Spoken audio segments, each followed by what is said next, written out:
Fala aí galera, tudo tranquilo? Sou eu de novo, meio sumido porque eu voltei da faculdade, mas aí, pelo menos as músicas estão saindo. Só que hoje nós vamos, você sabe o que? Pregadinha. E, de algum jeito, de volta em Tulsa por alguns meses. E hoje eu queria conversar mais um pouquinho com você que gosta de treta na internet. Sim, você, ou aquele amigo que tiver à mente quando você assiste esse vídeo. Porque a gente tá lá, né, 260 caracteres comendo solto, nem sei se é isso mesmo, eu não uso muito. Mas a gente vê, cara, todas essas coisas de erradas, a igreja fazendo tal coisa, pastor fazendo tal coisa e ó.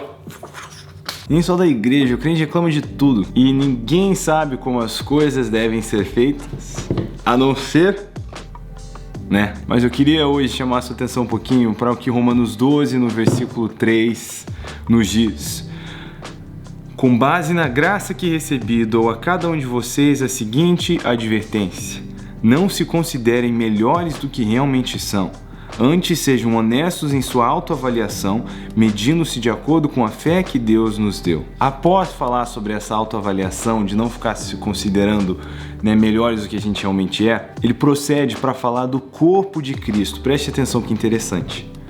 Ele procede para falar do corpo de Cristo. Da mesma forma que o nosso corpo tem vários membros e cada membro uma função específica, assim também é o corpo de Cristo. Somos membros diferentes do mesmo corpo e todos pertencemos uns aos outros. Ele procede então para falar sobre os dons e que nós devemos exercer esses dons que nos são confiados de forma responsável, mas preste atenção no versículo 9.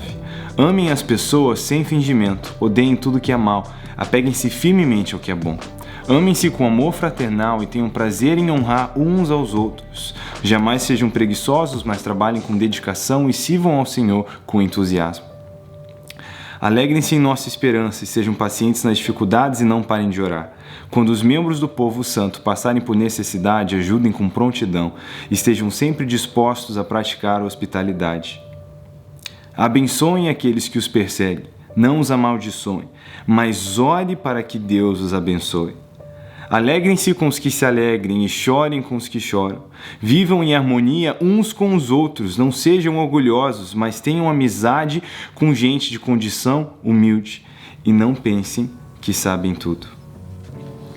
Para mim aqui, esse é um dos grandes guias de como navegar pela fé e pessoas que às vezes pensam diferente do que eu. Eu tento me apegar a essas verdades porque senão, se eu sou o cara que sabe como tudo deve ser feito e eu começo então a discutir com todo mundo, preste atenção. Paulo vem falando sobre não se considerar melhor do que você é. Aí ele vem falar que o corpo de Cristo tem funções diferentes. Cada membro tem uma função, e aí ele procede para falar sobre amor e amar uns aos outros. Muitas vezes, nós que somos uma mão, olhamos para um pé e começamos a falar, cara, esse pé é uma mão ridículo. Esse pé não consegue segurar as coisas direito, não consegue fazer o que uma mão devia fazer, e ele fica lá falando mal do pé. Que é a propósito, o seu pé. Nós vamos falar, aquele mindinho é o nosso mindinho, nós somos o corpo, nós somos a igreja. E aí a gente quer falar mal do pé porque ele é uma péssima mão, mas cara, nós não é um assunto pé. Deus não precisa de um monte de pé. Cada membro tem a sua função e a gente consegue ter a capacidade às vezes de olhar para uma igreja que faz as coisas um pouco mais diferentes, que faz um pouco mais colado. E eu não tô falando aqui de ferir mandamentos, eu tô falando de gente que faz coisas diferentes do que a gente ficar definindo as nossas tradições e se apega a essas coisas ou o jeito que a gente julga ser o mais efetivo de fazer as coisas, e a gente começa a dizer, mas esse jeito é fácil, tá trazendo o mundo dentro da igreja, em vez de pensar, nossa cara, que da hora, tem gente que nunca tá indo numa igreja e nessa ele vai. E aí talvez ele pode conhecer a Cristo, ter sua vida transformada. Sabe, muitos de nós queremos dar os nossos pitacos, falar o que igreja deve ou não deve ser, pastor deve ou deve não ser, e eu sei que nós precisamos julgar todas as coisas à luz das escrituras, mas é uma coisa nós julgarmos isso e é outra coisa a gente tentar tomar o lugar da cabeça. Aqui no canal a gente bate bastante nessa tecla, você já provavelmente já me ouviu falar disso, provavelmente vai me ouvir falar sobre isso de novo. Por quê?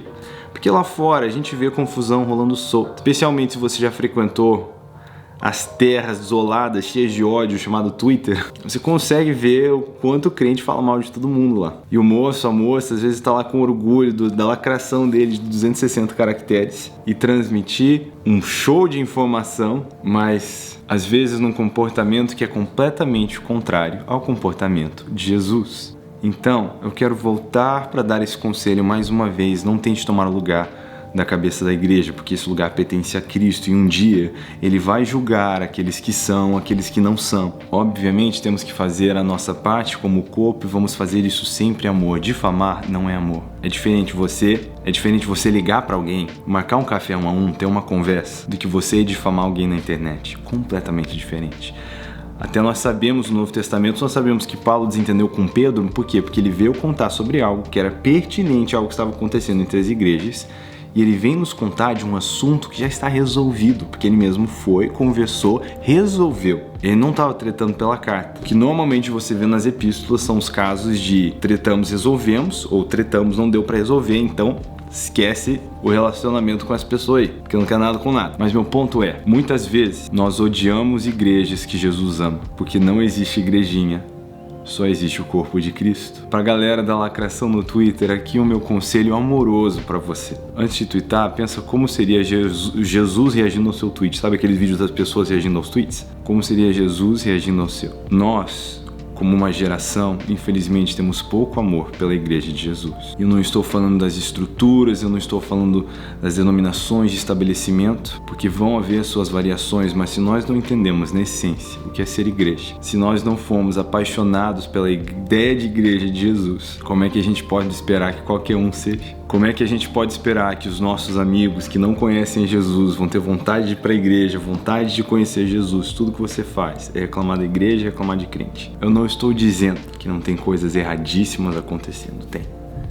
Nós vamos falar sobre isso, só que a nossa guerra não é contra pessoas. A nossa guerra é no espiritual. E a gente vai falar das ideologias, a gente vai falar dos problemas, mas a difamação não é um dos dons do Espírito. Você não precisa ficar chamando as pessoas pelo nome para logo em seguida se promover. Isso não é um comportamento que é parecido com Jesus. Então, só um conselho amoroso de um cara que está aprendendo a amar a igreja de Jesus. Mas eu acredito, cara, eu acredito de coração, e nos últimos dias a minha fé tem crescido para ver isso ainda mais. Cara, existe um remanescente, existem 7.000 profetas e Deus está fazendo algo.